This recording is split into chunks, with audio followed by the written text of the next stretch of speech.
So these are amazing. Wow. That's good. Wow, these are good. It's delicious. What if I told you that you could get your daily dosage of green? Who better to talk about the high-profile case of Sean Diddy Combs than the attorney who's represented some very high-profile celebrities like Bill Cosby and Meek Mill? Brian J. McMonagle gives his take and advice for Diddy. Welcome to Sidebar, presented by Law&Crime. I'm Jesse Weber.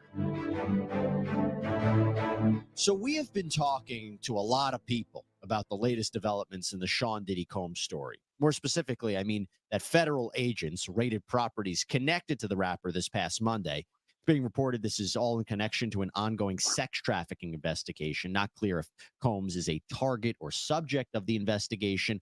Certain outlets are reporting that Combs is the target. Now, remember, target is essentially the person that prosecutors have evidence against, that they're building a criminal case against. It's also being reported that the search was pursuant to a search warrant issued through the U.S. Attorney's Office for the Southern District of New York. Homeland Security were the ones who carried out the raid. NBC News reported that several people have been interviewed by federal authorities in connection to allegations of sex trafficking, sexual assault, solicitation, distribution of illegal narcotics and firearms. This comes on the heels of several high-profile lawsuits filed against Mr. Combs and his family and businesses and associates, alleging everything from sex trafficking to sexual assault to harassment. If you read the details of these lawsuits, you can't unhear them. You can't unsee them. It is just horrific stuff. And it is being reported that this search on the properties was for documents, electronic devices like phones, computers. It was a wild scene where you saw agents swarming onto the property, sometimes with guns drawn. We saw video of several people, including potentially Combs' sons, in handcuffs. Seems like they were detained, not arrested. Now, at the time of this recording, it is not even clear where Combs is at this time. But we do know that neither he nor anyone else has been arrested or charged or indicted in connection with this operation. However, a man named Brendan Paul, someone who is alleged to be Combs' drug mule, was arrested on cocaine and marijuana possession. This was charges out in Florida. He's been bailed out. His attorney released a statement, quote, "We do not plan on trying this case in the media. All issues will be dealt with in court." This was a statement from Brian Bieber, his attorney, that was issued to CNN. Okay, so with all that in mind, I want to bring on a special guest. I want to bring on right now attorney Brian J. McMonagle. He represents some very high-profile people, rapper Meek Mill, Bill Cosby. So he is no stranger to these situations where high-profile people face very serious accusations, allegations. They're in the spotlight. They're in the media. And I was so happy to get your perspective on this. Brian, thanks so much for coming on. Pleasure to meet you. So I got to just get your overall take on what happened here. I will tell you, first of all, we were talking about before the air, we've done stories on Diddy. I was maybe not one of the people that was that shocked when this came down because we were reporting on lawsuits where he was accused of sex trafficking and sexual assault. But to see what happened the other day, what was your reaction to it? I was shocked. They didn't just come heavy; they came nuclear. Seeing the kind of federal response you saw at the execution of those warrants was stunning. It looked like they were hitting El Chapo's house when I saw it on the news, and I had the same reaction. I mean, I had been looking at it and hearing the allegations and studying some of the lawsuits, but I never thought it would rise to the level of federal intervention, particularly at that level. Stunned. And my initial thoughts were twofold. One is that they're very close to indicting somebody, or two, they had some really hard intel that told them they had to move quickly so they could discover evidence that their information was indicating was either located at one of these residents, but it was stunning in terms of the swiftness and the breadth of it, I must tell you. Well, listen, I wanted your perspective too, because it's fresh off the presses yesterday, late yesterday. Diddy's attorney, he's now being represented by Aaron Dyer, released a very long statement on the rapper's behalf. As a defense attorney, I'm curious your perspective on it. So it says, quote, "Yesterday, There was a gross overuse of military-level force as search warrants were executed at Mr. Combs' residences. There is no excuse for the excessive show of force and hostility exhibited by authorities or the way his children and employees were treated. Mr. Combs was never detained, but spoke to and cooperated with authorities. Despite media speculation, neither Mr. Combs nor any of his family members have been arrested, nor has their ability to travel been restricted in any way. This unprecedented ambush, paired with an advanced, coordinated media presence, leads to a premature rush to judgment of Mr. Combs and is nothing more than a witch hunt based on meritless accusations made in civil lawsuits. There has been no finding of criminal or civil liability with any of these allegations. Mr. Combs is innocent and will continue to fight every single day to clear his name. What are your thoughts on that? Perfection. He's obviously represented by a great lawyer, and that's the exact response that you want. This is an indication from the defendant. Yeah, they nobody got arrested. Nobody got arrested yet. So if they had something, somebody would have been got arrested. If he is going to be a defendant, that they're not messing around, that they're not going to lie down. It's unequivocal. It's I'm innocent. And if you've got something, bring it. I don't know that you could have crafted a better statement. And I think it's an indication of what's to come, because if they are going to bring charges, this is a case that's going to go to trial. Well, that's my question. So when they say that he cooperated, there was a lot of talk, a lot of early speculation that Diddy had left the country, that, he escaped. Doesn't appear to be the case. But what does it mean that he cooperated with them? Do you think he had advance notice of what was happening at his home? Do you think he was informed right when it was happening? What do you think it means by he cooperated? I don't know that you could read much into that. Okay. Cooperation takes on a couple of different meanings. Cooperation could mean that he's already met with law enforcement. I don't think that he has. Cooperation could mean that he's cooperating with law enforcement. I don't think that he has. I think this was a statement by his lawyer basically saying, hey, listen, we're not going anywhere. We'll face these charges. If somebody needs access to dwellings or records, they can issue subpoenas. You don't have to come with the strike force here if you need information or if you need evidence. We've got it, and we look forward to cooperating with an investigation that'll clear my client's good name. And I think that's the only way you can read that. Talk to me about, though, if this gives you any indication about where Diddy is. When I say that is, there was a question of did he leave the country, right? It seems to me if he's somehow cooperating and maybe gave up electronic devices, that he would still be in the country. You think that's a fair assessment? It's hard to tell. I mean, if he had some pre-existing plans, it wouldn't be surprising. A guy with that lifestyle could be anywhere, but I would think it would make sense for everybody, if he's not in the country, for him to get back in the country quickly. Any important matter in your life deserves your attention. If I was advising him, I'd be advising him to come back home, to hold his chin up and to get ready to deal with what's coming. It's probably going to start raining soon for him, and he's going to want to make sure that he makes it clear to everybody he's got nothing to run from, and that he won't run from anything. So if he's not in the country, I would expect in short order he will be back in the country without question. Unless he went to a country that doesn't have an extradition policy. But let me ask you this. That usually doesn't work out too well. Oh, no? I mean, again, people were like, oh, my gosh, if he knew the heat was on him, he's just going to go somewhere where he doesn't have to come back. But you don't suspect that's what the case is? Yeah, it's a small world. I've had some. I mean, I would if I can. Anybody would if they can. If you got the money to do it. Some people try that. It doesn't usually work out too well. Let me ask you this. The idea... Oh, Russ. OG Russ. That's all I got to say.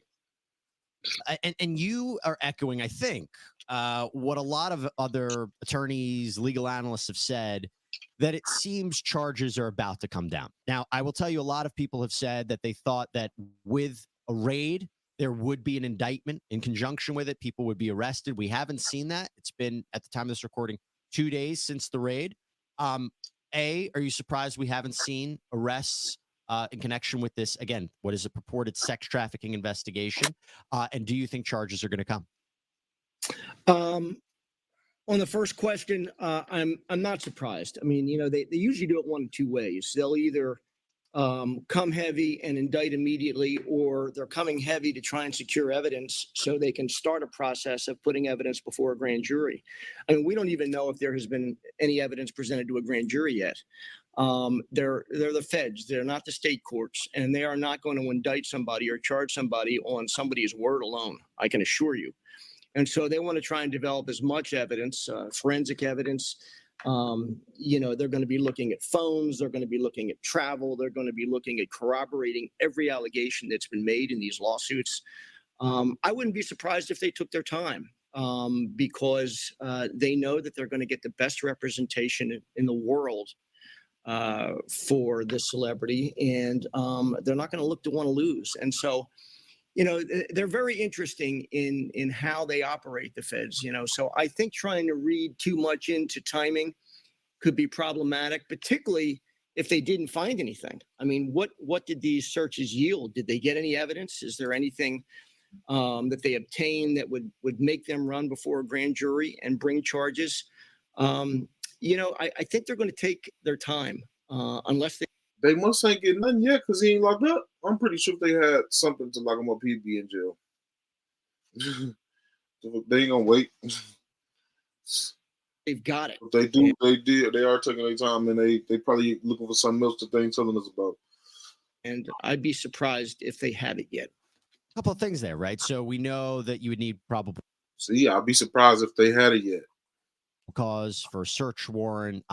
They did show quite the presence. Now, you could say, and based on, I'm reading the lawsuits, right? And you read, if you take the allegations in the lawsuits, it's true that Diddy is surrounded by weapons, that he has a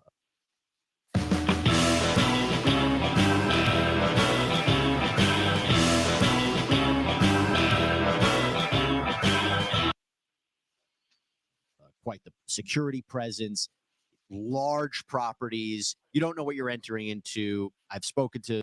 That's why they came like that. People like, why they pull up like that? Because you know why? Guns. People talking about people got shot. People talking about people got killed. People talking about people got hit on them. Tupac, all type of shit. It's all got something to do with guns. People got shot in the club before. You know what I'm saying? That's why they came like that. Y'all better believe that.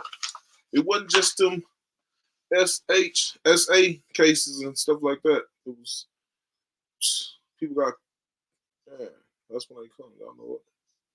The law enforcement experts just say it's not surprising they came with that level of military reinforcements, or they talk about military grade. But at the same time, the way that they did it was quite a statement, and to not have it be in conjunction with other charges at the moment, you say, it could have been that there's reporting that they had been speaking to certain individuals. Again, the belief is that this is emanating from the Southern District of New York, the U.S. attorneys for the Southern District of New York. But it seems, do you feel that they had more than just statements from witnesses to go after these properties, or to go into these properties like that? Yeah, there's no doubt that they had something that kind of suggested a clear and present danger, or something that suggested to them that there was going to be real evidence there that could be destroyed. And why? You know what? I see everybody. This is what I'm gonna say. I see everybody talk about the SA cases and stuff like that, and the cameras and stuff like that, but nobody talk about Keefe D. That's all I'm gonna say. Destroyed. I don't think they would have came in the way they came without some hard intel. And so, I mean, it tells me one of two things. It tells me that they're getting real information about criminal activity, whether it's true or not, who the heck knows. The criminal activity is ongoing. Otherwise, they wouldn't have came the way they came without an indictment. But I just think it's always. See, I'm telling you, I know. You need to be cautious in terms of trying to understand their mindset. I don't know what drove those like that warrants. I don't know what that probable cause was, and I think that will tell us everything once those warrants get unsealed. and charges emanate. But they can always charge a couple of different ways in a federal case. You can charge by an information, or you can charge by a grand jury indictment. They've done neither here. And I think they were hoping to find something, and whether they found it or not, I don't know, but I didn't get a sense of that. By the way, as I cover stories like this, I always think about what are some ways we can protect ourselves in this absolutely crazy world. You know what? One of the best things you could do is learn about who you surround yourself with. Yeah. And you can do that with truthfinder.com. They're our great sponsor. Always so happy to talk about them because Truthfinder is one of the largest public record search services in the whole world. Their goal is to help people like you learn the facts about the people in their lives. Here's how it works. You go on their website, truthfinder.com, and you type in a name. I'll make it really simple. You type in my name, Jesse Weber. Okay. Type in my name. Within minutes, you get access to reports that include information like phone numbers, addresses, associates, criminal convictions. No, I don't have any of those. Were you expecting something else? No, I don't have them. But you know what's really useful is if you type in an address, like your home address or where you work, it tells you the registered sex offenders that may live in that area too. Yeah, and that's the point. Unless you use Truthfinder, you may never know the reality about the people around you. And I'll tell you this, honestly, once I started with this website, I couldn't get off of it. I started typing in like everybody's names I could think of. I must have spent a straight half hour going through it. It was absolutely fascinating studying the people in my life. And right now, you can get 50% off of confidential background reports. You just go to truthfinder.com/LC sidebar. Hope you check it out. Do you think the civil lawsuits have an effect on this? But what do I mean by that? I mean, we both know that even if you settle a lawsuit, like Cassie Ventura was one of his accusers, settled with him the day after filing that sexual assault lawsuit. She accused him of rape, really horrible, horrendous things, settles with him. She could be cooperating with law enforcement. Do you think, I mean, again, I just think the timing of this after lawsuit after lawsuit after lawsuit after lawsuit, one of the latest ones is the one from his former producer, Little Rod Jones. I have to feel that has an effect on what's going on here. No? I don't think there's any doubt about it. I mean, I don't believe in consecutive lightning strikes. And so I think that's exactly what's driving it. And you know how this goes. I mean, one witness, two witnesses, but a multitude of witnesses will get the attention of law enforcement. But this is a federal investigation, and it's the part about that is driving it is the guy that supposedly got shot in the bathroom. Violence. This isn't just a sexual assault allegation like we see in the state courts. This is a trafficking investigation. And so the kind of investigation that usually follows that kind of investigation is lengthy. It's detailed. And I'd be surprised if they rushed into something here. That's just not how the feds operate. So they did come heavy. They sent a clear signal that they're coming. But how quickly you'll see charges, I think remains to be seen. I'd be stunned if they move too quickly on this. That's just not who they are. By the way, I have to ask, I mean, one of the big questions is if this is true, okay, let's just assume the worst here. Was this just like a known secret that nobody came out? Was it a situation, like maybe someone was afraid to come forward? I mean, we talked about it so much with other cases, right? R. Kelly, Jeffrey Epstein. But big question I keep getting asked is if this is true, is this just what was going on and nobody spoke up and nobody said anything? Was this just like part of the hip hop world? I mean, because it's you read the allegations in these lawsuits, it is next level. Yeah, it's hard to imagine that this could be going on with the world not knowing. There's always too many people involved. There's a lot of money, and you can spend a lot of money keeping people quiet if there's criminal activity. But it would be stunning to me if all of these allegations are true, and everybody put their head in the sand. It's just not true. Unimaginable. They definitely all not true. Come on now. They definitely are not true. People got to mix it in with other shit. We got to keep that. We got to keep it real. They definitely not all true. Come on now. Well, I mean, quite frankly, because everybody's looking for an angle. Everybody's looking to make a buck. You've got people making accusations every day trying to derive some financial benefit from it. So it is shocking that it could have gone on that long, if it ever went on at all, without somebody knowing. But I think we're going to find out. I don't know if we're going to find out in a week or a month or 6 months, but I think something's going to come of this. It's the rarest of occasions where they execute warrants at this level and don't end up doing something about it. So I think that, Diddy's team is going to be poised for, charges to be leveled at some level at some point in time. Just how quickly, it's hard to tell. Well, again, you represent high profile people. What would you be advising Diddy right now if you were representing him? Yeah, I'd be telling him, hey, listen, you're innocent. You haven't done anything wrong. So act like you haven't done anything wrong. Live your life. Keep your friends close and keep your enemies away from you. That's what he's doing. Walk like you're innocent. Talk like you're innocent. Continue to do the things that you do every day. And that's what he's doing. Try to get yourself invested in some good things. If you aren't already, I'm sure he's got a lot of charities, et cetera, that he's working on. Show yourself to be who we say you are. I think in that way, you don't. He already did the charities. People ain't talking about it. He already gave. He did. He gave away about 20 to 30 million. He did the charities. Ain't nobody talking about it. Everybody talking about the other shit, But yeah, he did the charities though. He did the charities. He gave people back their publishing. Gave artists their publishing. He did all that. He definitely did. That's what people don't know about. That's why people just bashing him and going off what they see, but they don't even know that he already did the duties. Did what he's supposed to do.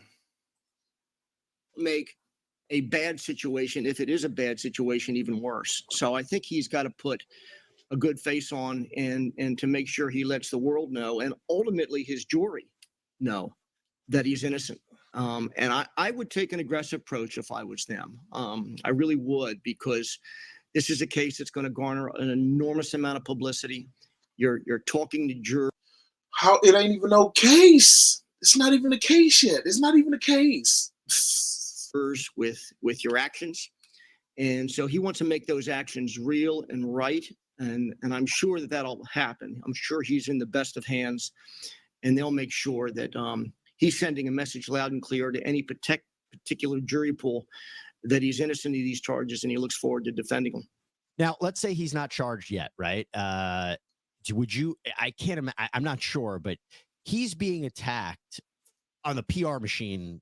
I mean, everybody is saying things about him right now. And to give you an example, so 50 Cent came out, basically was trolling Diddy a lot. I know they have a feud. It's posted on Instagram. Now it's not Diddy do it, it's Diddy done. Yeah, they don't come like that unless they got a case. Just got real, the feds in all the cribs. Damn, they got the kids in cuffs. Aubrey O'Day, who was part of Danity Kane, that was What have I told you, that there's 17 different unique ways to generate upwards of 20 new high ticket clients in the next 180 days for you? A music group that was started, I believe, by Diddy. She came out and said, "What you sow, you shall reap. I pray this emboldens all of us victims to finally speak on what we have endured." Would you advise Diddy to make a statement personally, whether it's an interview in a media outlet, or a statement of his own on social media to respond to this?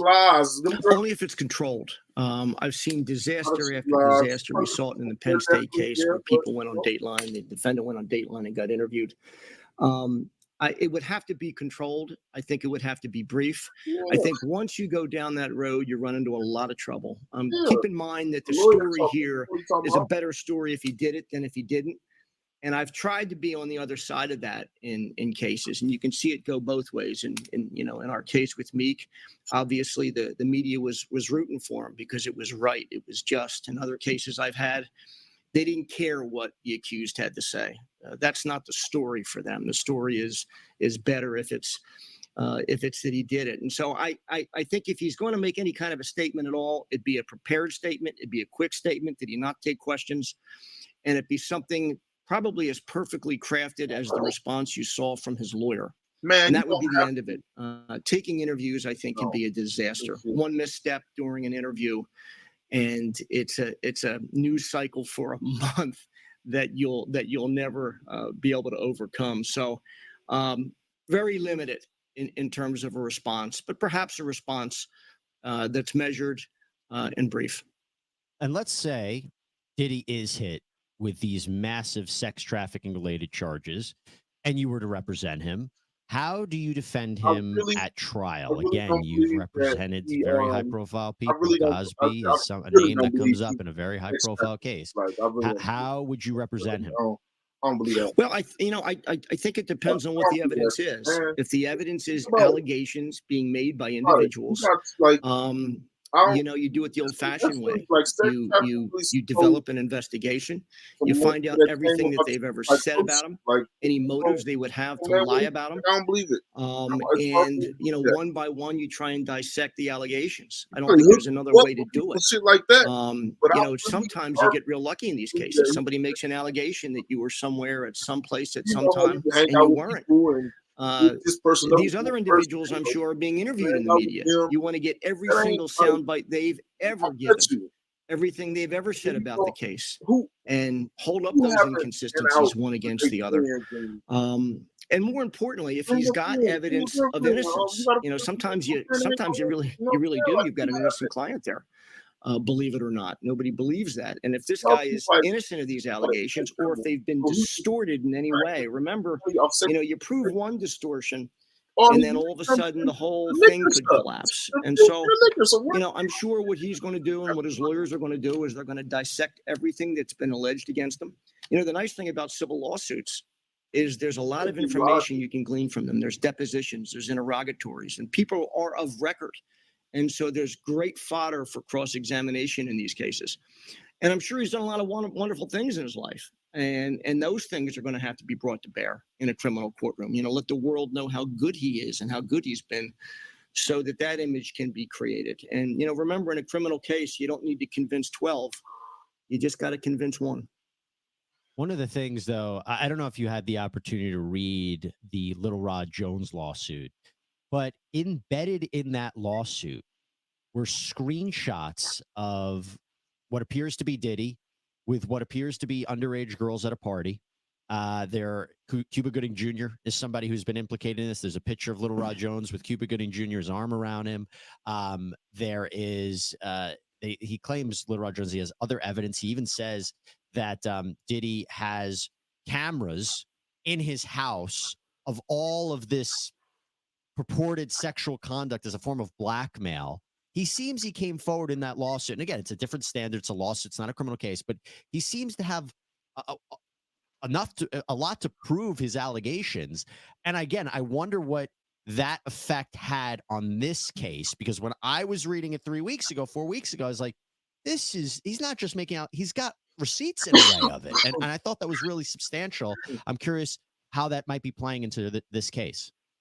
Well, I think it's everything about this case at this point. I think they went looking for receipts. I mean, I think you're right. I think there was enough allegations and specific allegations that suggested that there was proof in existence in places that they could find it. And that's what they went looking for. I don't think, these search warrants were just to send a message. They were looking for stuff. And I think it was based on a lot of the allegations you've just suggested. The question is, did they find the receipts? Because when you say there's tapes and when you say there's evidence and the feds go looking for it and they don't find it, well, that's one more quiver, in our arsenal in terms of being able to defend these cases. So I don't think you're wrong. I think, they were looking for the breadcrumbs and they were trying to find the kind of real evidence that the feds rely on when they indict somebody. Again, they're very careful. They're not going to go on somebody's allegations because of some picture. They're going to want to look at, real evidence. What evidence do they have that people are being brought into the country? I mean, you've got Homeland Security here. Yep, they want to. So this wasn't an FBI sting, an FBI warrant. This was Homeland. They want to check bank accounts. They want to check the security cameras. They saying he got hidden cameras. They're trying to find the hidden cameras, money, transactions and shit like that. Match up with dates. You know what I'm saying? Yeah, you know what I'm saying? Like that. And security. So they're looking at international evidence. They're looking at flight evidence. They're looking at, whatever kind of real evidence that doesn't lie, that can't be cross-examined in order to bring across, a credible prosecution. And they won't come without it. They're not going to come with he say, she say stuff in federal court. They never do. And if they do come, then my guess is they're going to have to bring it with a lot of credible, and real evidence. So whether they found anything, I gotta say they have came with he say, she say shit in court on some friends of mine. So you know what I'm saying, like in real life, like the FBI and they made them look stupid, and that made the FBI look stupid. Honestly, like they just go, like they will go off with somebody say, but they still got to do their homework. They still gonna do their homework, but yeah, unless they rush that case, but yeah. They may have. I mean, but, they probably I want to say computers. Very small percentage of them fucking up doing that. Very small percentage. They probably got, every single piece of digital information they could get to corroborate these allegations. But you're going to need corroboration or they won't come. What a case. What a case. What a development. Oh, yeah. Unbelievable. And we will see where it goes. It's an ever-developing story. If they got corroboration, that gives them credibility. They got somebody on the inside here that's gonna tell. That's credibility. Or that give them. Okay, yeah, we got somebody to tell. Boom, bam. That's that. Ryan J. McMonagle, really, thank you so much for coming on, talking about this, giving us a different perspective. But we'll make sure. I want to say this. They stay in touch, right? No, all you see over the media is about the camera, the hidden cameras, and the SA and stuff like that, and the ST case and ST stuff, SA and the ST, but ain't nobody talking about the Keefe D, the dude that supposedly killed Tupac, and he got paid. There ain't nobody talking about that. They looking for stuff. They looking for stuff for that on the real. Thanks for having me. It's been a pleasure. Absolutely. All right, everybody. That's all we have for you right now here on this episode of. And we'll make it go all the way back to that because that's sparked up. Keefe D just went to jail. At the same time, that dude supposedly got shot at the studio. All that's guns and people getting shot, man. Guns and people get shot. Sidebar. Thank you so much for joining us. As always, please subscribe on Apple Podcasts, Spotify, YouTube, wherever you get your podcasts. I'm Jesse Weber.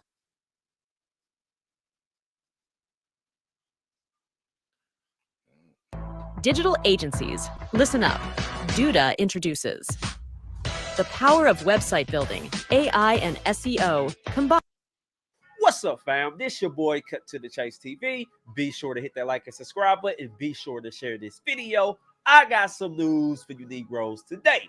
It's been about a month since the allegations that Diddy allegedly clapped the cheeks of Meek Mill, and Meek Mill has yet to let it go because he went on a Twitter rant this morning and basically defended Diddy. He said he don't believe the Diddy stories, Diddy is innocent, and he sounded like a damn fool. And I'm going to tell you why. But first, let's read this tweet of Meek Mill defending Diddy. Let's go. Boom! This is what Meek Mill posted on Twitter. I don't believe no Diddy story once they lied about me now. Anybody try to assault me, it will be a bang out on the spot. How y'all don't know that? Laugh out loud. I don't care, but y'all confusing my son. He's 12 with people saying his dad go that way. It's sick now out here, so F it. Laugh out loud. See, I got a problem with that. I got a problem with that response from Meek Mill. Because it's a denial, but it ain't strong enough for me. He laughing in the denial. He put LOL too many times in the response. The only thing what I'll be tripping out on is the celebrities make it their business to respond to people. Like the media and the fans, and they run their lives like they make it their business. It will fuck their whole day up. Like, do you know you are being alleged to be a model? Do you know people are saying that Diddy clapped your cheeks? You can't be a little bit more serious than that? What's funny, Meek Mill? So you on the internet denying it. I don't believe it. I'm just being real with you. You put laugh out loud too many times. This is a very serious allegation. You got kids. You got a girlfriend. You got to come stronger than that. And what's really kind of odd about this whole Diddy and Meek Mill situation, Meek Mill is coming out saying it's not true. But Diddy ain't said a damn word. Now I understand Diddy not speaking about the crime investigation. I understand Diddy not speaking about trafficking. But it's a rumor going around that you clapped the cheeks of Meek Mill. I feel like, man, Diddy got so much other shit going on, man. He ain't trying to, You can't come out and deny it. You can't say other shit going on, man. He probably be like, man, I wish a nigga would. me and Meek Mill just boys. We ain't never been romantic. And if he feel like that shit, he should. If that's his guy, he should go tell him then. Each other, we are platonic friends. We like to hang out. We like to dress alike. We like to hang out poolside. You can't do none of that because if I'm Meek Mill, I'm mad as hell at Diddy. Rumors are running rampant on the internet. They saying you clap my cheeks. I'm defending myself. Everybody making jokes about me, and you says nothing. You don't even come to my defense. I thought that was what friends was for. Your friend is in trouble. It's not true. Come on out and deny it with me. What the hell is Diddy so quiet for? So I see Meek Mill going off on DJ Academics. I see Meek Mill going off on Wale. He talking about being violent. He talking about stretching niggas out. Why he ain't got that same energy with Diddy? Because if I'm Meek Mill, let's put ourselves in Meek Mill's shoes. We Meek Mill, we a famous rapper. We claim to be straight. It's a rumor going around that our homeboy Diddy clapped our cheeks. Now, if I'm Meek Mill, the first thing I'm going to do, I'm going to deny it. And then I'm going to call Diddy up. Hey, nigga, you know this shit ain't true? What the hell you so quiet for? You need to deny it with me. I get you not speaking about the crimes against you. I get you not speaking about trafficking claims, but you can say you ain't clapped my cheeks if it didn't happen, my nigga. What's up? I'm summoning you to the internet right now. Hey, Diddy, get on live stream. Tell him why we dressed alike. And Meek Mill has yet to do that. He kind of denying it, but he's playful with it. I don't find this funny. We need to know what the hell happened. And I'm going to tell you this. Meek Mill and Diddy at the pool, that was a weird-ass video, wasn't it? Because as you pay attention to the video, it's Meek Mill and Diddy in the goddamn pool. I don't hear no lady voices. I don't see no women around. And Diddy is calling Meek Mill daddy. And Meek Mill is soaking in the pool. That's very odd because I'm a grown ass man. I'm not hanging with my homie in the pool. Nigga, we can do anything but do that. Because if my homie called me up talking about, hey, cuz, what you doing? None, my nigga. Hey, come to the pool, bro. The first question I'm going to ask him, is there any ladies around? If my homie say no, then I'm hanging up the phone in his damn face. I don't want to hang poolside with you. That's too much like romance to me. Now, if it's a lady, I'll do that. Hey, baby, throw on your two-piece. Lotion up your body. I'm going to throw on my Versace trunks. We going to kick it poolside. But I'm not finna do it with another grown-ass nigga. What the hell we going to talk about in the pool? How do you even invite your home? That ain't acting like that. I don't. Just by being poolside, that don't mean you with your guy, with your homies. That ain't motherfucking. Come on, man. Come on. To kick it with you in the pool. Come on, man. People got to be allowed to keep that shit real, man. It's quick fucking. That ain't. You can't say it because of that, man. Probably other shit, but not that. What do you say to that nigga? Hey, man, come to the pool. The water's clean. Oh, this shit feel good, my nigga. Come hang with me. We can talk about life and such and such. I'm good, bro. So that's very odd. And another thing odd about the Diddy and Meek Mill situation, at that them niggas was dressed alike. Them niggas had on the same shirt, same watches, same black pants. I found that very odd. That was very suspicious to me because I got a brother that's 11 months older than me. Look just like me. I love him to death. But I don't want to look like that nigga. I don't want to dress like that nigga in public. That's very weird to me. That's my brother, same mom and dad. I love him.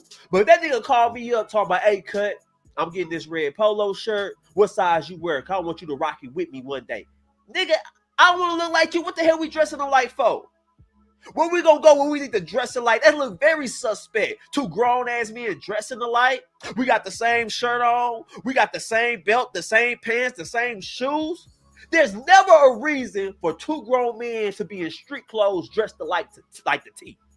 There's no reason at all. If you ain't coming from a wedding, if you ain't coming from a bachelor party, why do two grown men need to dress alike?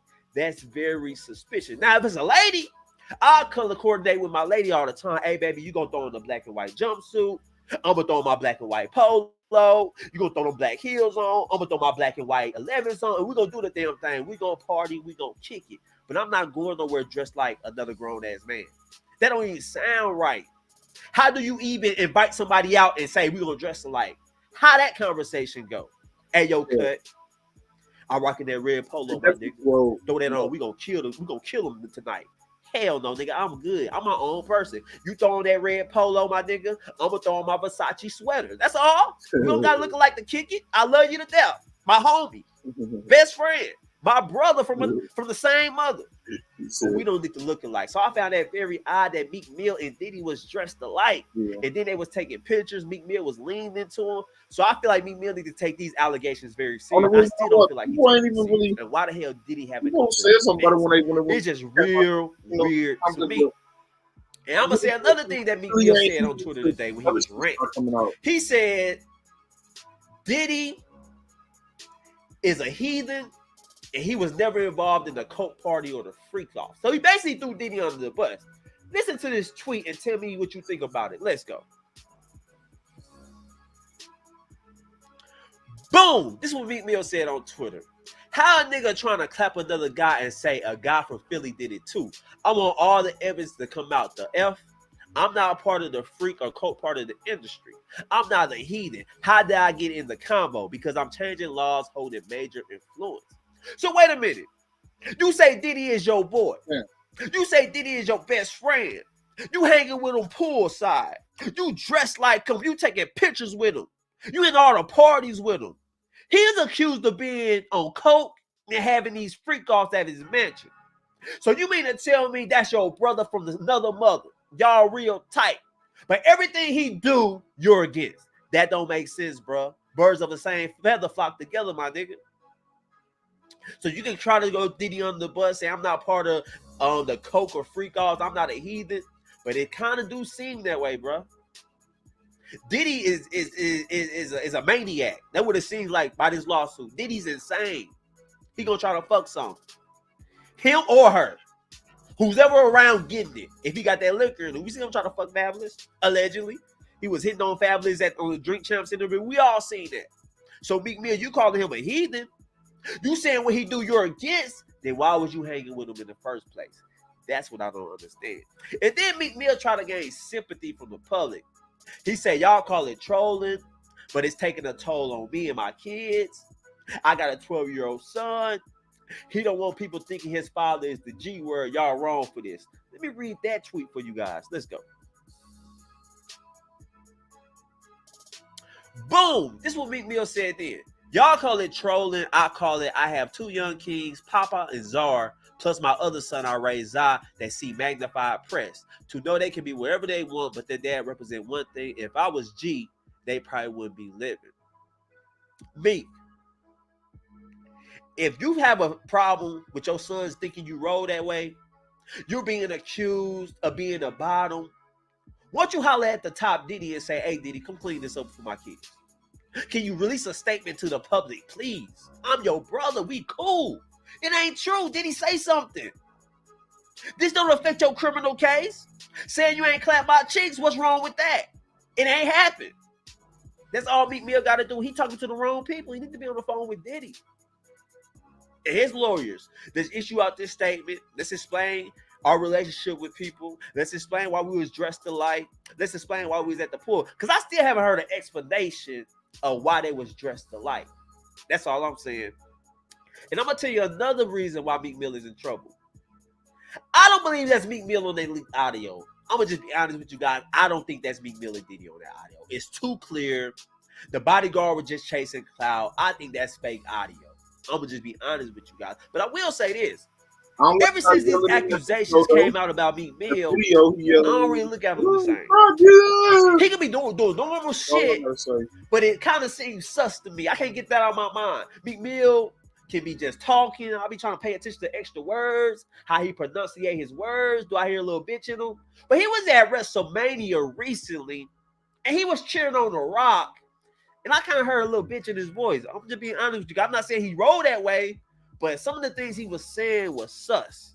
That's all I'm saying. I'm going to play you guys that clip, and y'all ain't going to believe what y'all heard come out of Meek Mill's mouth. Let's go.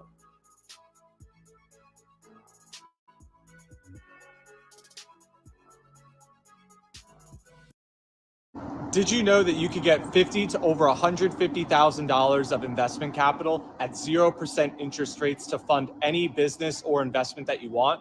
That's right. You could quickly and easily access $50,000 to over $150,000 of free money in less than 30 days. Wait, get up! Get up! You got this shit! Get up!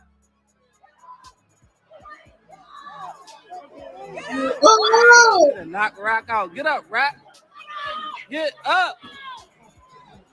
Situate him. I was defending me, so I Hey, heard him Rock. say, "Get up!" Tell him. Did y'all hear what that nigga said? That sounded funny as hell. Get up. They done not right out, y'all. Situate him. What man used the word situate? We be like, hey, man, damn, Rock, shake back. Damn, Rock, get up. Get up off your ass, man. Damn, they done knocked the Rock out. Why he got to say it like that? Get up, y'all. They knocked Rock out. Situate him. Come on, Meek. Read the room. You got these allegations against you. Just sit courtside or just sit ringside and just chill, my nigga. Chill. You yelling and shit. Mm-hmm. Man, this Meek just don't know how to read the room. He doing everything possible to make me believe these allegations. Now, I will say this. I'm not sure I really believe the Meek allegations against Diddy. I don't believe, I'm kind of having a hard time believing that because I say this. If you pay attention to the Lil Rod lawsuit, it's some holes in the story. I'm just being real with you guys. I'm not sure I buy everything that Lil Rod says. Just because somebody accused of something, it's such thing as chasing clout. It's a such thing as a money grab. So I'm not sure I really believe everything that's in Lil Rod lawsuit. He could have said Meek Mill name so it can get so more blogs can talk about it. So we can get traction. Hey, I can file this lawsuit. I can allege that Meek Mill was involved, that he had Meek Mill bent over. Maybe more people will talk about it, and maybe we'll put the pressure on Diddy. It could be something simple as that. But on the other hand, why Diddy just can't come out and say, I ain't never F Meek Mill? He ain't never been my bottom. That ain't Meek Mill y'all hear hollering on that audio. I don't know who the hell they did. Why Diddy can't come out and say that? Diddy sounds way bigger than that. I feel bad for you because everything you do on the internet, it gets flipped into no Diddy. I kind of feel show you sympathy. I kind of empathize with you, brother, but man, you're taking your anger out on the road. It ain't trolling. Diddy has to come out and say it, man. That's all I'm saying. But anyway, guys, those are my thoughts about Meek Mill coming out defending Diddy and saying he don't believe none of that happened. But I want to know how you guys feel about it. Leave a comment, share this video. I love you guys. Peace.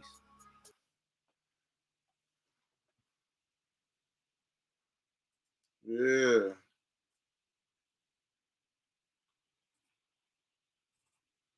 So I think we're about to see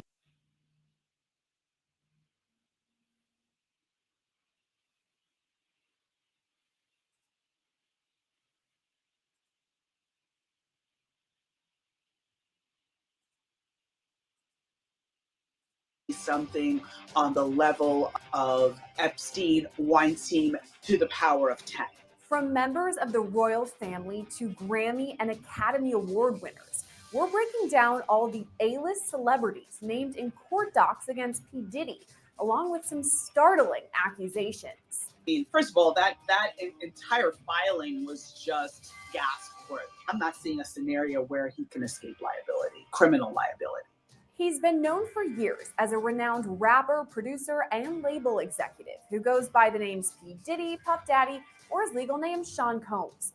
Whatever name you want to call him, he's no stranger to legal troubles. Just this week, both Diddy's homes in Miami and Los Angeles were raided by Homeland Security.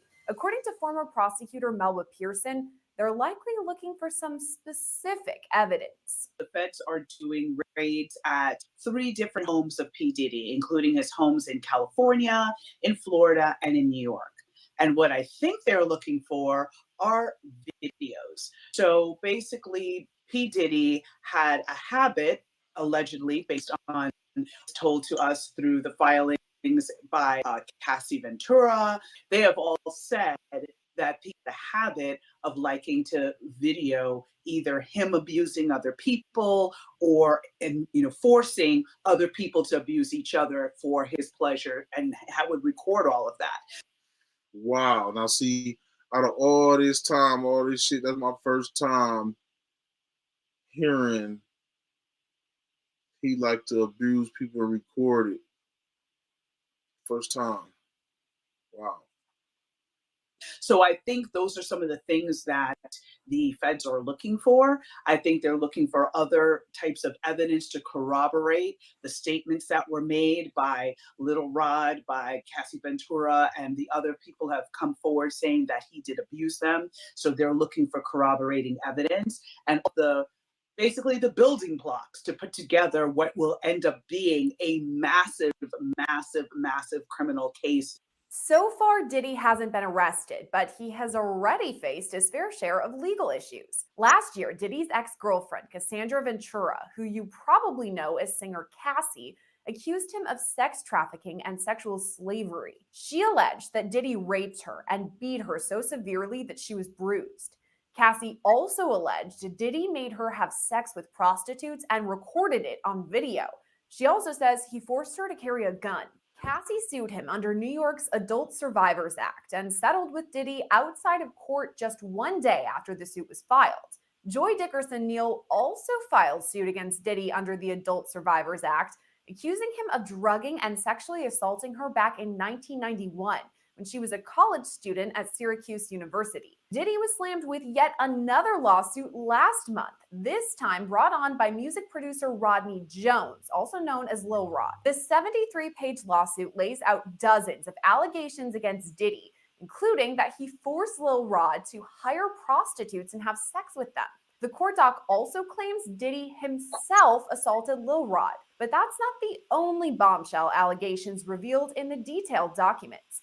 Lil Rod doesn't shy away from publicly naming other celebrities he says assaulted him. I don't know that Cuba Gooding Jr. is going to escape from that one. Let's start with the allegations against a cat. Welcome to Flatiron School. This is where you learn how the future works, where the whole point of education is to get you a job in a career you love. Academy Award-winning actor Cuba Gooding Jr. Lil Rod alleges Diddy was, quote, grooming him to pass him off to his friends. This fear became reality when Mr. Combs introduced Mr. Jones to Cuba Gooding Jr. when they were on Mr. Combs' yacht. There's actually photos of their interaction together too, which are laid out in those court documents. In the first pic, you see Diddy and Cuba talking with Diddy's arms on Cuba's. In the next pic, Cuba has his arm around Lil Rod and is smirking. Court docs go on to state, quote, Cuba Gooding Jr. began touching, groping, and fondling Mr. Jones's legs, his inner thighs near his groin, the small of his back near his buttocks, and his shoulders. He rejected his advances, and Mr. Gooding Jr. did not stop until Mr. Jones forcibly pushed him away. In the last couple of years, there were allegations against him for sexual assault. So now we have those prior allegations, and now we see him tied to this case as allegedly trying to, assault a Little Rod, assault others. Back in 2019, Cuba was booked on misdemeanor charges of forcible touching and sexual abuse after he allegedly groped a woman in Times Square. By the next year, 3 women had come forward accusing him of non-consensual sexual touching. He eventually reached a deal with prosecutors that required 6 months of counseling but no jail time. I'm getting the feeling where there's smoke, there's fire, right? Because now we have 2 different instances where you're accused of the same type of behavior, years apart. I think there's something there. And I don't know that Cuba Gooding Jr. is going to escape from that one because he already saw definitely people moving away from him within Hollywood circles and other circles once those first sexual assault allegations came out. So at this point, I don't think he's going to get away with it a second time. Is it possible that he could face charges based on these allegations that were brought forward by Lil Rod? It is possible as well. Again, we've got the statute of limitations issue to deal with. So depending on the time frame of when this happened is, again, the Adult Survivors Act, which was the vehicle where many of these lawsuits came out, many of these civil lawsuits, came out, there was a finite amount of time for those suits to be filed. The time frame is going to be very, very important. What witnesses come forward, because again, this may not be a situation where DNA may be at play. This may be more of a situation of, hey, yes, I was there and I recall, Cuba Gooding Jr., putting his hands on Lil Rod, or I recall certain aspects. So it's going to be a very witness intensive type of case. And the question is, will the witnesses be willing to come forward? Lil Rod's lawsuit also publicly named another celebrity linked to Diddy, Jennifer Lopez. From the standpoint of the names of the celebrities that were tied to this, the fact that Jennifer Lopez was tied to this back when she was involved in or party to a shooting at a nightclub when she was dating Diddy, and is now alleged to have brought the gun with her to the scene and gave it to Diddy, and that's how the shooting occurred.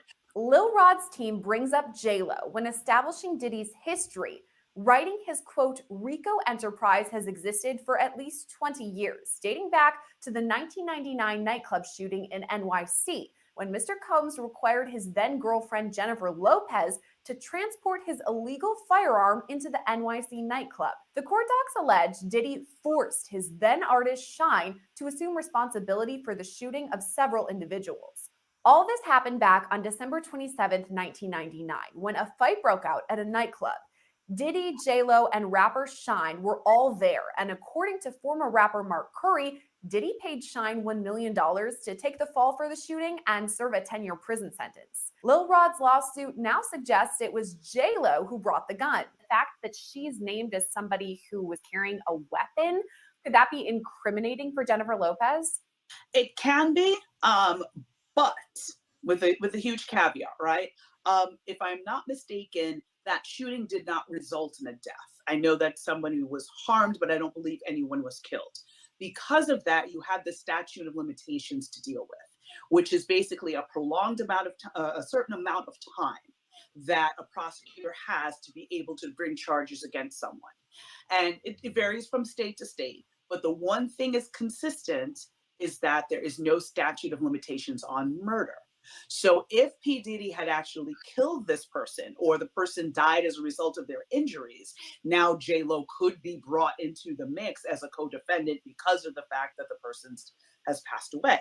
But if the person is alive, and maybe they had serious injuries or whatever the case may be, statute of limitations would run, and it is highly likely at this juncture that statute of limitations have expired, therefore she does not have any criminal liability. But the reputational damage might be a different story, because now she's branding herself as something very different than who she was back then. Back then, she was very much, I'm Jenny from the block. She was, dating a variety of hip hop artists. She was very much in that world. Now she's married to Ben Affleck. She's trying to, portray herself in a different manner. So now her past is going to come back to haunt her. And we don't know what that's going to mean for her future in terms of movie deals, music deals, or anything like that. So I think for her, it might be more reputational damage than criminal liability. Pearson says it's possible Jennifer Lopez could file some sort of defamation suit, but it's not likely. She could, but at the end of the day, when it comes to defamation and those types of cases, truth is an absolute defense. So if he has some sort of receipts to basically prove that, hey, I was right there, I saw her the same way in the filings, you saw a number of different screenshots and pictures that he submitted to support the different points that he was making. If he has some pictures to substantiate that she was carrying the gun, it's going to be very hard for her to say in good conscience in a court of law that, this wasn't true, he's made this up, and now as a result, I've lost, money, I've lost opportunities and things like that. There's going to be too much evidence out there connecting her to this that is going to be very hard for a jury to come back and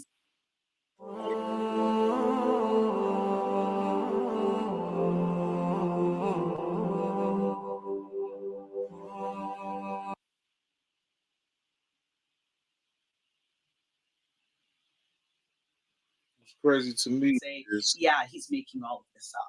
But it's not just artists that Lil Rod named either. He specifically mentioned Prince Harry, the Duke of Sussex, in his court documents. It reads in part, quote, Mr. Combs was known for throwing the best parties, affiliation with, and or sponsor. They keep on going all the way back, mentioning Jennifer Lopez now and shit, but they still haven't mentioned KVD, Tupac. Sponsorship of Mr. Combs' sex trafficking parties garnered legitimacy and access to political figures, artists, musicians, and international really dignitaries like British Royal Prince Harry. Why even name Prince Harry? There's no allegations against him or anything, but why bring him up? I think it may have been a move to bring more credibility to the filing and say that, basically he being Diddy, was using his fame, fortune, and influence to insulate himself.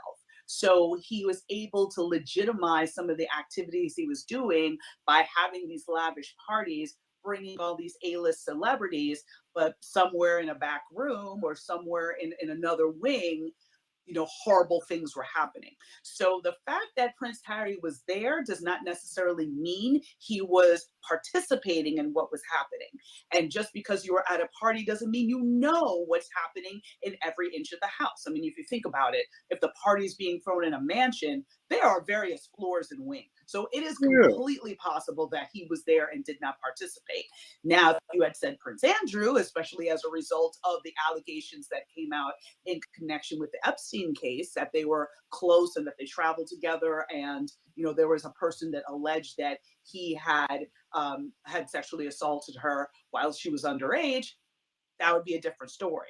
But Prince Harry and the way that it was mentioned seemed to be very, again, just sort of trying to bring legitimacy and talk about these were the people that Diddy surrounded himself by to protect himself. So Prince Harry has no formal accusations against him, but the name association could cause damage to his reputation.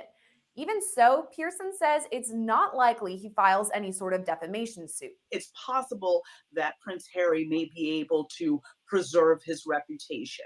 But again, just in light of everything him and the Duchess of Sussex, Meghan Markle, have been through, I truly really hope that, he's able to completely distance himself, maybe make a statement, because again, since he's not necessarily under the umbrella of the royal family directly, so in other words, Buckingham Palace would not be releasing a statement on his behalf. It would be him releasing a statement and saying, yes, I went to X party, but no, I never engaged in any inappropriate behavior or other details that he may see fit to share. So that's going to be, we're going to have to wait and see on that one. But again, since it was such a minuscule mention in the greater context of this filing, he may be okay. Pearson compares Prince Harry's association with that of President Bill Clinton, who'd been seen with Jeffrey Epstein before his arrest. And there didn't seem to be much said around him actually engaging in activities, more that he was present at the parties. So I don't recall seeing a lot of fallout on the part of President Clinton from that association. Speaking of Epstein, Lil Rod's court docs draw a parallel between Diddy's alleged crimes and Jeffrey Epstein's. Epstein died by suicide back in 2019 when he faced numerous charges of sexual assault over the course of multiple years. His longtime companion, Ghislaine Maxwell, was charged and found guilty of sex trafficking in relation to her time with Epstein. She's currently serving out a lengthy prison sentence. Lil Rod compares Diddy's chief of staff, Christina Cahorum, to Ghislaine Maxwell, saying she ordered sex workers and prostitutes for Mr. Combs and ordered and distributed ecstasy, cocaine, GHB, ketamine, marijuana, and mushrooms to Mr. Combs and his celebrity guests who were present on his rented yacht and in his homes in LA, NYC, and Miami. Under these cases, when you have these high-profile people that have been using people over years, these cases happen without a handler. R. Kelly had a handler, Epstein had a handler, Weinstein had a handler. Everybody has, in those scenarios of those powerful people, powerful men that are abusing other people, they have someone that does their dirty work. And it's usually not only just one person, it's several people who may have different duties. So again, seeing this woman being his handler, being the person to get him. What is a handler? Oh, she about to say it right now? What's a handler? Anybody know what a handler is? drugs, being the person to procure sex workers for him, being the person to basically be on cleanup duty in case of, covering up or silencing people that might want to come forward. That. Okay, see, I know about okay, that's the handler. Okay, that's what the handler is. I always thought the handler was the person that controlled him some type of way, but I see what it is. Wow. That's not unusual, and she is They also handle going to everything. bear the brunt of criminal liability, just like Ghislaine Maxwell did, and basically had to take the entire brunt of the criminal justice system alone because of the fact that Epstein committed suicide and was not able to be held accountable. And according to Pearson, Diddy and many of his associates will likely face federal charges, but it's not totally clear when. And what do you think a timetable would look like for all of that? I know that there's a lot of evidence to gather over many years, but is it possible that a federal indictment could be just around the corner? I would hesitate to say just around the corner, because with all of the experience I've had with I would hesitate to say approaches cases, they do not move until they have you I would hesitate to say they have you dead to rights, basically. So they are going to take their time. They're going to collect all the evidence. They're going to speak to as many witnesses as they can. They're going to follow every single trail, every single lead that they can before they go to an indictment. There can be continuances. There can be other things that can delay the case. But once you file that charging document, the clock starts ticking. So that, when I was a prosecutor, I always advised my detectives, anybody that I was training, that you get all. Welcome to the Datadog Application Performance Monitoring Demo. Datadog APM provides end-to-end visibility into all your critical application telemetry from across your technology. All the evidence you can up front, and then you file charges. So when is it possible that we would actually see him being arrested or facing any of these indictments? Could it be months down the line? I feel that it would be months down the line. I would not be surprised if it was before the end of this year. Because again, this is going to be a massive investigation involving at least 3 states, much as we saw in the Epstein case, where he was bringing underage girls to one of his islands in the Caribbean. And there have been some allegations of things happening on planes, things happening on trips. So there may be additional locations that may need to be searched and additional witnesses that may need to be spoken to in order to get a full picture for what charges would be appropriate and what would be the best path forward with this case. And it's possible Diddy serves a lengthy prison sentence for all this if he were to be convicted in criminal court. If this does happen, that P. Diddy is indicted. I know in R. Kelly, we saw quite a large sentence for him. What could P. Diddy be facing if he is convicted of eventual indictments? Yeah, well, it all depends on what charges are brought and how many counts of each charge is brought, right? Because for each charge is usually one victim or survivor attached to that charge. So if the U.S. Attorney's Office is able to pull together 15 survivors, right, and they're willing to come forward and testify, you may see 15 counts. So the question will be, if he's convicted, will all those counts run concurrently, meaning at the same time, or would they all be consecutive? And if it's consecutive, he could be looking at life plus, right? If they're run concurrently, again, depending on the universe of what is charged, he's going to be looking at a prison sentence if convicted. There's going to be no way around that. They better not find unconnected to Keefe D and Tupac or Biggie or some shit like that. I ain't saying nothing, but they better not find no shit like that. Is there any possibility that he walks away clean from this, that everything is dropped and he faces no charges or any prison time? Not impossible. I mean, anything is possible, but I don't see Keefe D is in jail, and he said he paid him. See that happening. I see him kind of going the path of R. Kelly, where again, for so many decades, he was able to act with impunity and just, with harming so many, young women. On the real, them motherfucking people, they gonna go back and dig all the way. They gonna go all the way. They gonna dig all the way to his accounts, all the way back to when Tupac and them was alive, type shit. Watch.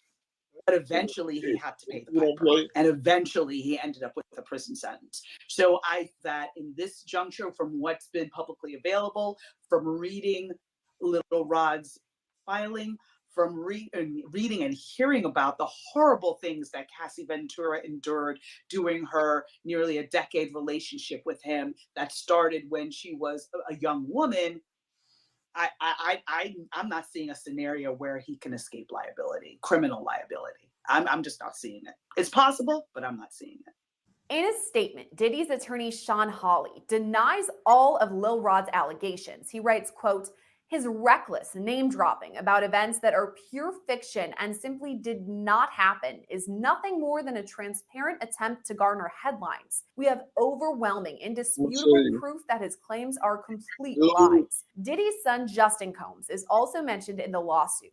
A statement released from him reads in part, quote, Justin Combs categorically denies these absurd allegations.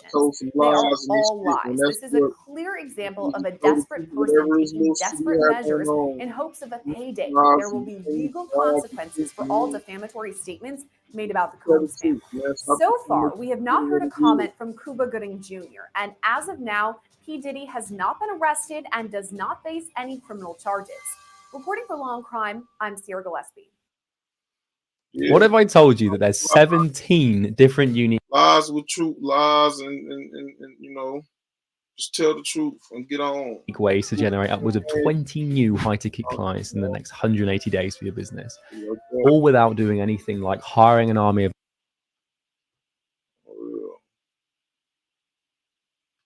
The singer, whose latest album is called Love, is getting a lot of hate right now. This after federal authorities have raided 2 properties linked to him, one on each coast. Sean Combs appears to be part of an investigation into a sex trafficking operation. And of course, this comes as he faces multiple lawsuits that accuse him of assault and abuse, and he denies it all. We're bringing you the latest details to drop in connection with Diddy and the massive investigation. Welcome to Sidebar, presented by Law&Crime. I'm Jesse Weber.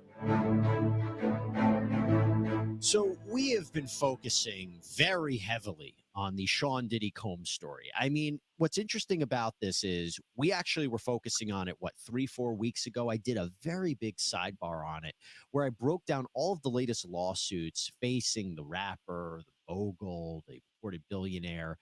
And at the time, we were really highlighting one of the big lawsuits that he was facing. A producer named Little Rod Jones had sued him for sexual harassment, sexual assault, was alleging absolutely horrendous things against him. And this is on the heels of other lawsuits. Remember, Cassie Ventura had filed a lawsuit against him. She settled the day after, but she accused him of rape and human trafficking. I mean, the worst stuff you can imagine. And then all of a sudden you fast forward, and this week you see Diddy's name throughout the whole news. Why? We gotta be real. We gotta be real.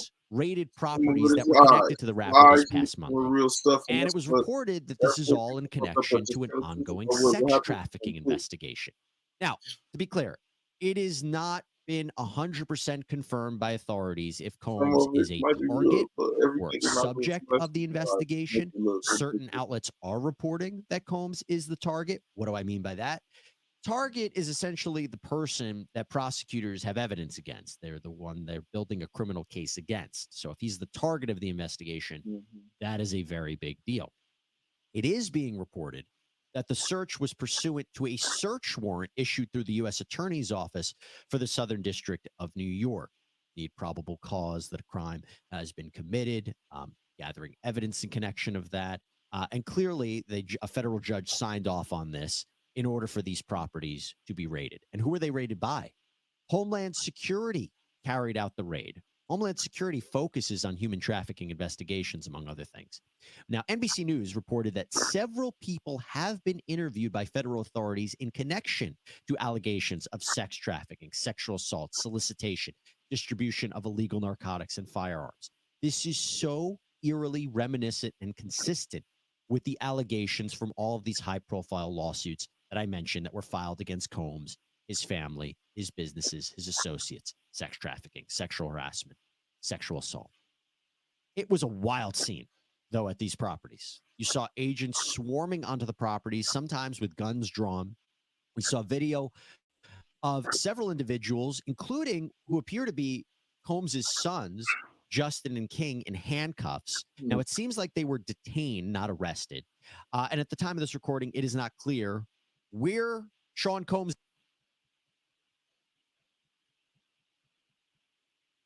If you're a web designer, here are 4 Wix Studio features you gotta.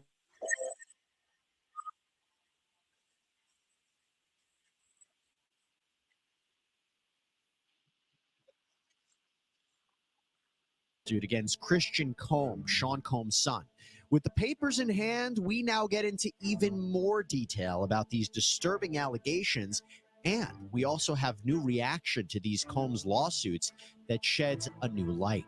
Welcome to Sidebar, presented by Law and Crime. I'm Jesse Weber. Last week, we talked about how Sean Combs and his son Christian King Combs were hit with a lawsuit by a woman named Grace Omari. She claims that back in December of 2022, see now, you know what I'm saying? Like, we can't run with that. You know what I'm saying? Not being on nobody's side. It's just like all of a sudden my dad get hit with some lawsuit, but now a girl in the client said this about me. Like, you know what I'm saying? Like, why you bend and say this? Like, why you, if I did this to you, you know what I'm saying? So you can't. At 25 years old, Oh, she had been man. working as a stewardess on a private yacht chartered by Combs when she claims that she was drugged and sexually assaulted by Christian. Now, while we went over the lawsuit in our last episode, we didn't have the actual paperwork in hand. Now we do. So we want to do a deeper dive into some of these details. And there is a question about where this lawsuit even currently stands. Now, because it could be like, that could be the motive of her lawsuit. Like, why she didn't say this? Like, come on, man. We know the timing of this lawsuit is very interesting, right? It comes after Combs or Diddy has already been sued by multiple people. The lawsuits allege sex trafficking, rape, assault, illegal drug and firearms possession, involvement in shootings and violence. And this new lawsuit comes 2 weeks after federal agents stormed Combs' properties in LA and Miami, reportedly removing firearms, electronics, maybe other evidence. This was reportedly pursuant to an ongoing investigation into sex trafficking from the Southern District of New York. And Combs' sons, Christian and Justin, were actually handcuffed, detained, not arrested during that raid. We're going to get into that in a minute. Keep that in mind, that image, that visual. Now, while neither Combs nor his sons have been arrested or criminally charged with respect to this investigation, many analysts that we have spoken to believe it is only a matter of time before that happens. Okay, we have this lawsuit from Grace Omari. And before we even get into the details of it, there is a question now of what is happening with this. Why do I say that? Because the filing was not on the court system's docket. According to the Washington Post, Omari's attorney, Tyrone Blackburn, said that it had to be taken down after an unfiled version of the complaint was published by the media. So I don't know what to take away from that. If that means that what we reviewed last week wasn't supposed to be seen, not sure. But assuming this lawsuit does move forward, there is a lot to break down in it. Okay, first off, I have to say, now that I have the paperwork in my hand and I have the complaint in my hand, one of the things that struck me right from the beginning is how personal this is. Quote, defendant C. Combs, that's Christian Combs, is a 25-year-old auto-tuned and heavily edited rapper. Wow. Unfortunately, as the saying has it, the apple does not fall far from the tree. Defendant Sean Combs, who has also been accused of several acts of sexual assault, rape, sexual violence, and drugging, among other deplorable conduct, is the father of defendant C. Combs, who has seemingly taken after his father and the family business of reckless partying, drugging others, sexual violence, and other illegal conduct. That, I mean, you usually don't see that kind of language in a lawsuit. Very, very personal attacks. Also, allegations at this point. Remember, Combs has not been criminally charged. He's not been found liable. These are allegations, but when they mention Christian, I have to highlight this too. They actually embed into the complaint not a photo of him on the red carpet, not a photo of him on an album cover, not a photo of him taken by the media. They embed a photo of him and his brother being detained in handcuffs by federal agents during that raid. That is very intentional. Of all the photos to use, you are accusing him of sexual assault and you use that photo. That was no mistake. Now, I am reminded by the fact that Miss Omari is being represented by not only Rodney Diggs, but as I mentioned, Tyrone Blackburn. Mr. Blackburn is representing former Diddy producer Rodney Jones, who also filed a separate lawsuit against Diddy, his son Justin, and several others. He claims that he was a victim of sex trafficking and that he was assaulted and subjected to violence. So maybe it is not surprising we are seeing this language as he is representing multiple people accusing the Combs family of illegal conduct. We're going to get back into the merits of these lawsuits in a minute, but going back to the Omari complaint, another interesting tidbit is that in addition to Diddy and Christian, there are several unnamed John Does and companies who are named as defendants as well.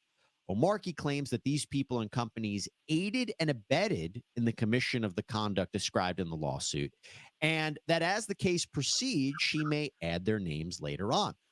Now, Omari goes into some detail about what this environment on the yacht was like. She talked about how she worked the late night shift from 6 p.m. to 6 a.m. Quote, during the second week of the charter service, there was a significant amount of partying and drug use, which caused the guests to stay up throughout the night. The makeup of the yacht quickly evolved from just defendant S. Combs and his family to include a constant rotation of suspected sex workers and other A-list celebrities such as French Montana and actor Cuba Gooding Jr.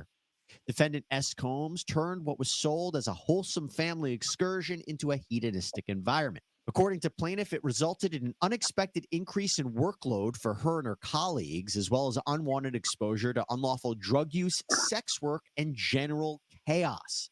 She also claims that drinks were spiked by Combs and that women were taken advantage of on the yacht. And she argues that as a bartender, she understands the impact of alcohol. And she, quote, found it very suspicious that after one shot of De Leon tequila or one mixed drink, various women on the yacht would be falling over themselves. Hey, all right. This is Aaron Paul here with Lead Funnels AI. Quick announcement. Just give me a. I just thought about something. Panicking or passing I out. just thought about This led plaintiff Grace Omari to reasonably believe that the alcohol given to these women. Wow, they talking about one shot women was falling out. They was talking about some liquid stuff. Some liquid. What is that? Liquid cocaine, that whatever that's called. Liquid C. Just say that. Was likely laced with drugs. And she even describes one specific event in particular. Quote, according to plaintiff, in another incident, defendant S. Combs had several women whom plaintiff suspected of being sex workers on the yacht. In one incident, a girl was extremely upset and ran to the lower deck, locked herself in the massage room, and was hysterically crying. She said she did not feel safe and wanted to leave. The crew was alerted of this. At this time, Sarah Chapman, one of S. Combs's children's mother, was due to have a massage, so plaintiff had to attempt to remove this young woman from the massage room, but she was very reluctant as she felt unsafe. Eventually, she left. All of this is important for Omari's legal claims, namely that Sean Combs is liable for what his son Christian allegedly did to her. Why? Under the premises liability cause of action, and that, by the way, is where a property owner or someone who is in control of a property has a duty to use reasonable care to keep visitors of the property safe. According to Omari, since Sean Combs leased, occupied, and or controlled the yacht and allowed who was on it and what was happening, this is his fault that she was sexually assaulted by his son. Quote, defendant S. Combs allowed and encouraged the people aboard his yacht, including his son C. Combs, to engage in the drugs and reckless behavior while aboard the yacht. Defendant S. Combs' negligence was a substantial factor in causing plaintiffs harm because of failing to properly use and secure the yacht and for fostering an environment for drug use and assault to occur without ramifications. Wow. So in the law, you need to show causation for this. But for what Combs did, this would not have occurred. We really have to show that you created a condition where it was foreseeable this would happen, that Combs knew or should have known this assault would happen because of the environment he created. You might be saying, okay, that seems like a strong claim. Maybe it doesn't. But then you have the aiding and abetting claim against Sean Combs too. Quote, defendant S. Combs knew that an assault, battery, sexual assault was being committed and was and going to be committed against plaintiff because he encouraged and fostered an environment and culture to his son and his employees to do whatever they want with plaintiff and the other yacht staff. And Omari goes on to describe how Combs covered up the assault too, that he paid off the yacht captain to keep quiet, allegedly gave him a big tip. By the way, talking about that captain, Omari says that after she told the yacht captain, Petar Milkov, about what happened to her, he, quote, berated her, lacked compassion or concern, failed to investigate, and insisted that she was probably voluntarily partying with the guest. She was not. She also says that, quote, Captain Milkov added insult to injury by assigning plaintiff to work in front of the house, which required personally serving defendant C. Combs while they were on the yacht. Now imagine for a moment that she really is a victim of Christian Combs. That is really sinister stuff. Wow. But now let's go back to when Christian Combs allegedly drugged and assaulted Omari. Remember, these are allegations at this point. And I explained a little bit of the background about this in our previous sidebar, but one interesting detail from the complaint that we didn't bring up is that according to Omari, when an allegedly heavily intoxicated Christian Combs came aboard the yacht on that night and went into the recording studio and started ordering tequila shots, Omari claims that Cassandra Ventura, or Cassie's Me and You, that song, was playing in the background. What makes that, as Omari says in the lawsuit, ironic, is that Cassie was a former artist and girlfriend of Sean Combs who filed that initial lawsuit against him back in 2023, claiming that she was physically and sexually abused by the rapper and producer. She ended up settling with him, but remember, that was the first lawsuit that began all of this. From there, we saw more lawsuits against Combs. We saw the raids. Now, that is a very specific detail for Omari to remember that arguably adds to her narrative, right? And kinds of adds a weird context to it.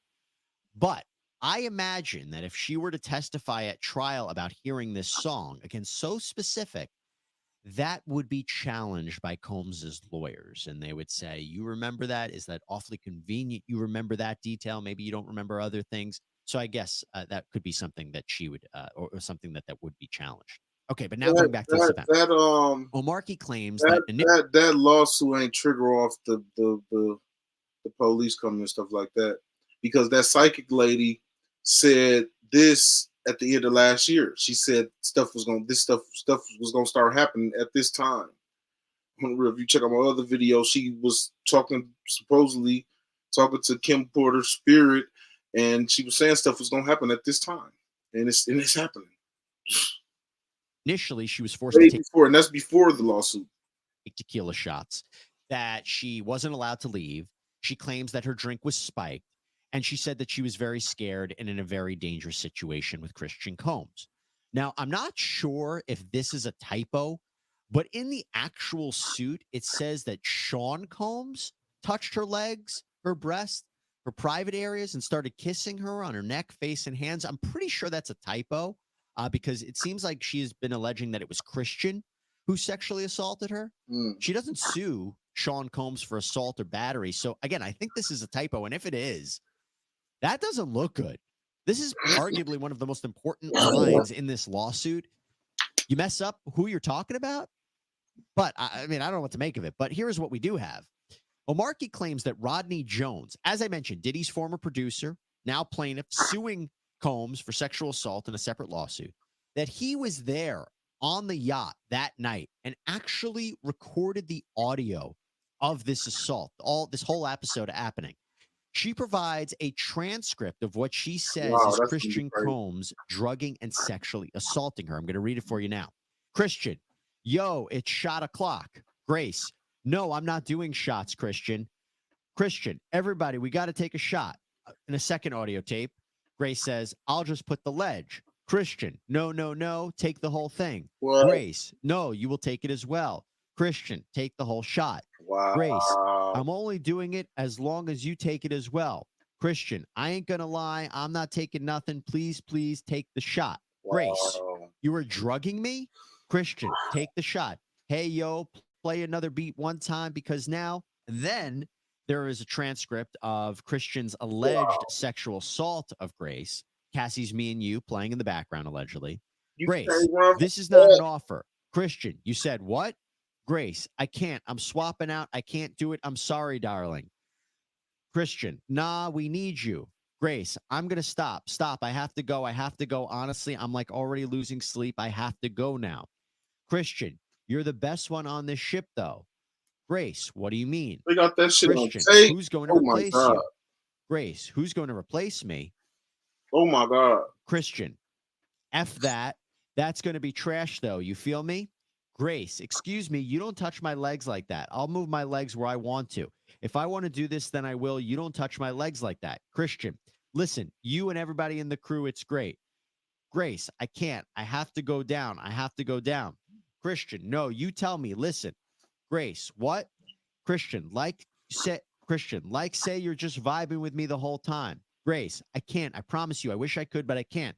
Unless I say that you guys requested me.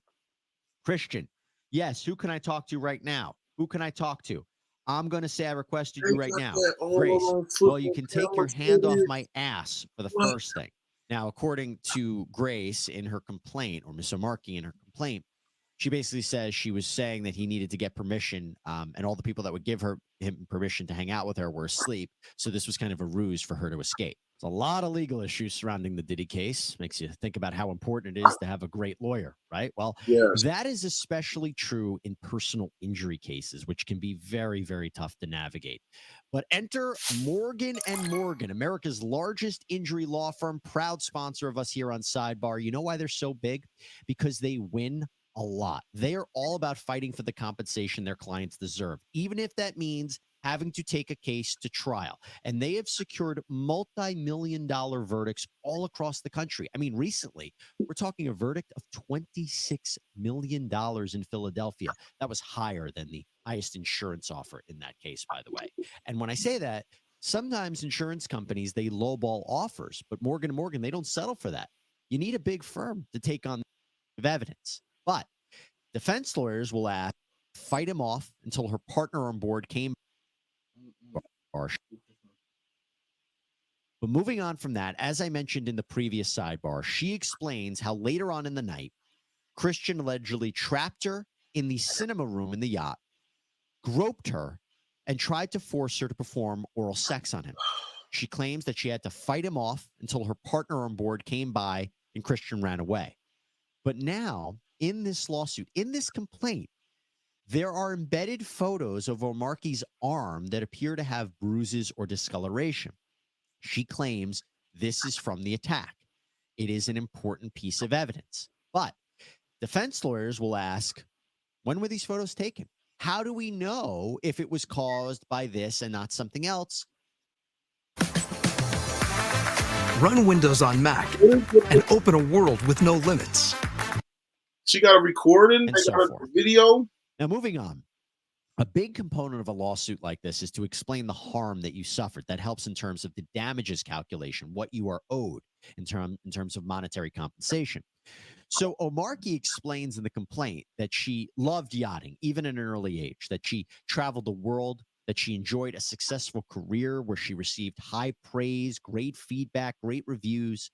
But, quote, prior to being sexually assaulted by defendant Christian Combs, plaintiff planned to work the entirety of her career in hospitality and the yachting industry. Unfortunately, those plans have been derailed due to the trauma plaintiff continues to have as a result of the assault. Party. Let's So talk about she wasn't even there at the party like she was a groupie or something. She worked on the yacht. What Omari claims here. She claims that 2023 you can't have them all just because you can't have some ain't going. You can't have that. You got to accept it. Go get something else. It's the most deeply traumatizing time of her life. She talks about how after the alleged assault and cover up, she was isolated, she was retaliated against, and she was ultimately fired. She even lost her longtime partner.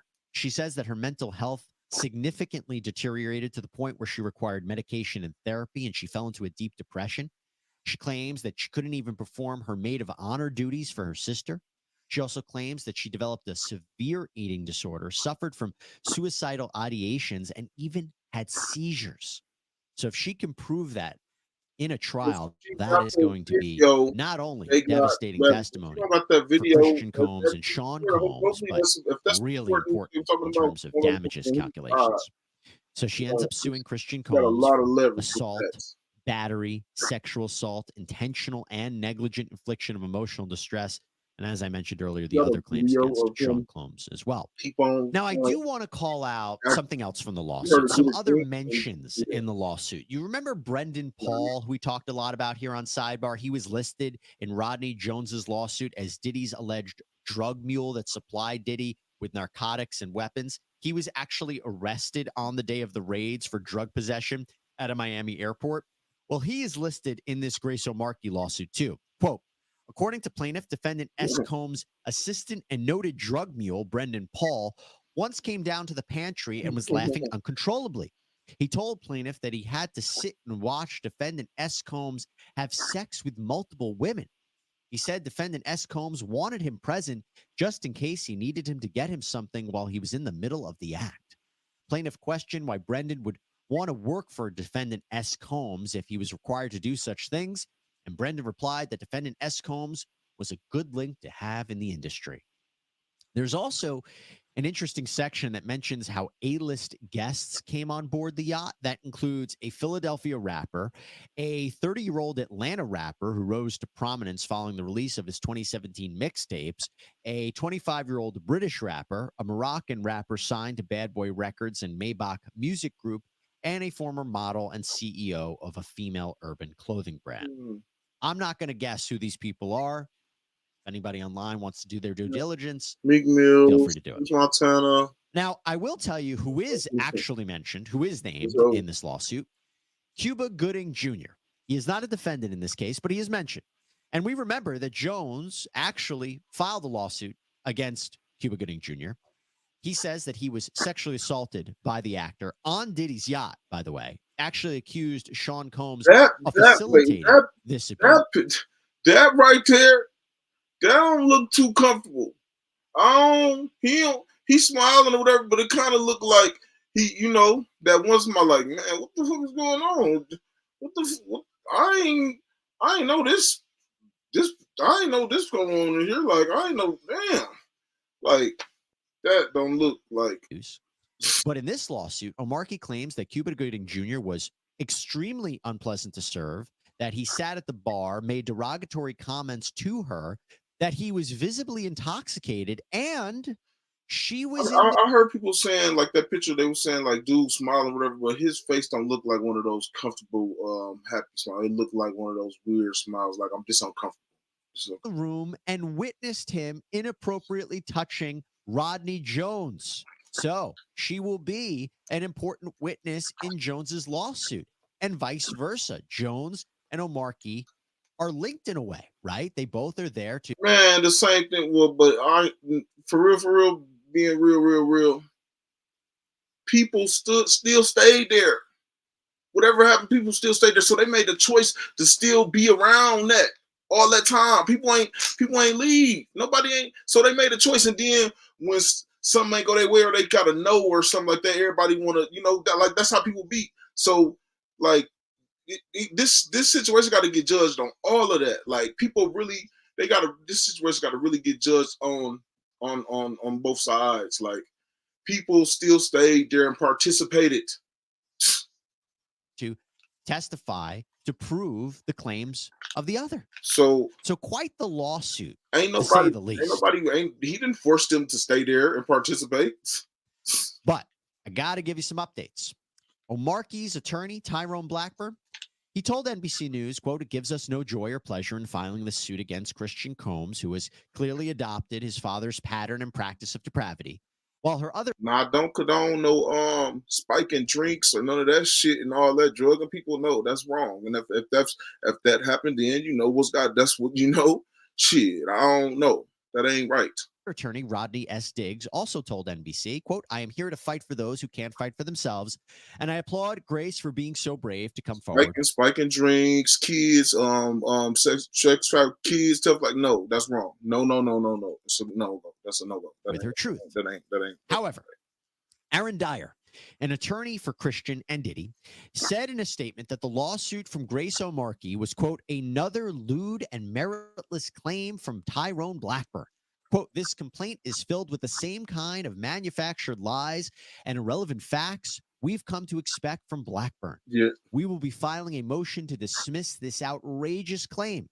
Now, a motion to dismiss is when you say the plaintiff has not stated an actual claim, the court doesn't have jurisdiction, or there's some other problem with the actual pleadings. That's how you get rid of it. And that's where it's gonna get to. Like, you see what they just said? What did he just say? What did he just say? And irrelevant facts we've come to expect another lewd and meritless claim from Tyrone Blackburn. Quote, "This complaint is filled with the same kind of manufactured lies. Irrelevant facts we've come to irrelevant facts because people stayed around that shit. They didn't leave right away when shit started happening. On the real, manufactured lies and relevant facts. Expect from Blackburn. We will be filing a motion to dismiss this outrageous claim." Now, a motion to dismiss is when you say the plaintiff has not stated an actual claim. The court doesn't have jurisdiction. That's why you're not in jail right now. Problem with the actual pleadings. That's how you get rid of it at the outset. Now, I had mentioned in a previous sidebar about how Mr. Blackburn was not only criticized by opposing counsel, but even a federal judge in New York who referred to him to the grievance committee for allegedly filing lawsuits that have deficiencies, that he improperly files cases in federal court to garner media attention and to embarrass defendants with salacious details.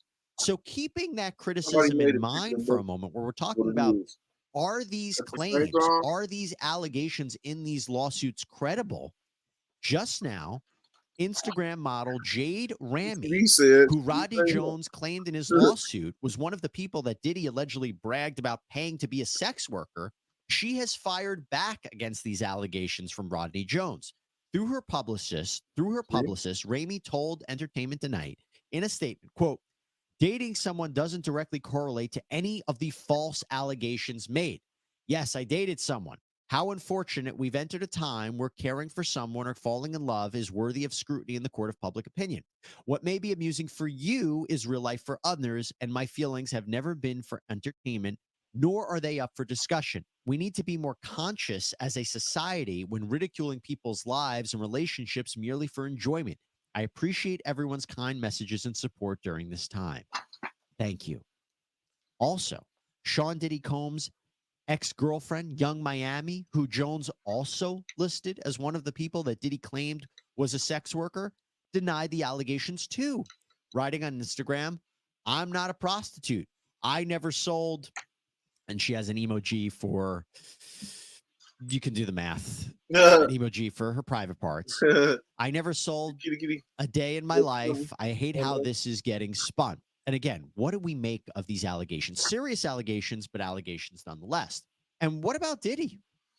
In the aftermath of the lawsuits, in the aftermath of the raids, there are these videos and pictures of him that have surfaced in Miami, out relaxing, holding up the peace sign.